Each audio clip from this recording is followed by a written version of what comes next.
Dans cet exercice, on vous demande de déterminer f inter g. Alors déjà, on lit l'énoncé, on comprend ce que stockent les ensembles. Donc f, vous voyez, ça stocke des variables de R4 et elles ont la particularité que quand on additionne toutes les coordonnées, là, ça fera 0. G stocke aussi des variables de R4 avec une particularité qui est aussi une équation. Donc déjà, f inter g, ça a du sens. On a f et g qui sont tous les deux dans l'usuel R4 et donc ça a du sens de se demander s'il y a des variables qui sont à la fois dans f et dans g, qui vérifient les deux particularités en même temps. Par défaut, eh bien, vous avez une formulation de f inter g.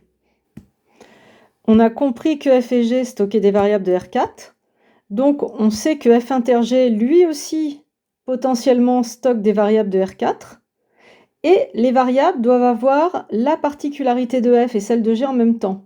Et là, vous voyez que c'est facile à écrire. Là, je déclare f inter g comme ça.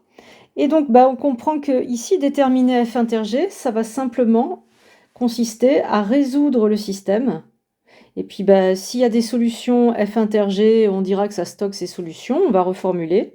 Et s'il n'y en a pas, si le système est incompatible, f inter g, ça sera le vide. Ça voudra dire qu'aucune variable de R4 n'a les deux particularités en même temps. Donc j'ai rédigé ça. Voilà. Déterminer f inter g, c'est résoudre un système linéaire dans cet exemple, et le système, il est là.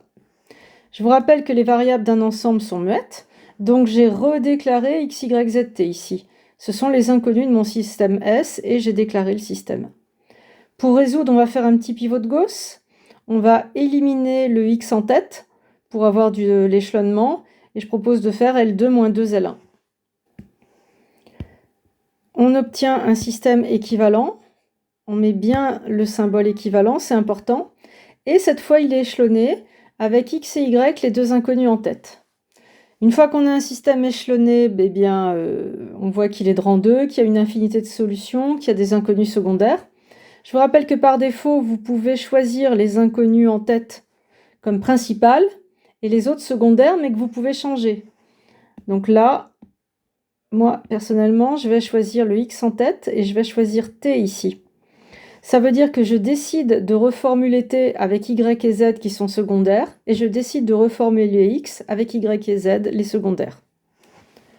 Donc ça donne ça.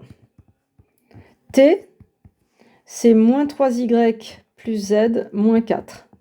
J'ai utilisé ici cette équation. Et j'ai donc bien formulé t avec mes deux inconnus secondaires que j'ai décidé de garder.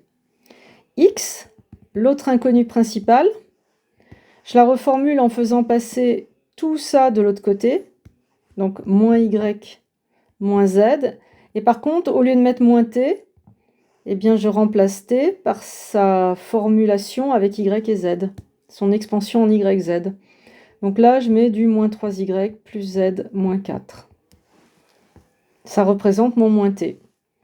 Et si je termine le calcul en rangeant, j'ai donc du 3y moins y, 2y, et j'ai du moins z moins 2z, et du plus 4.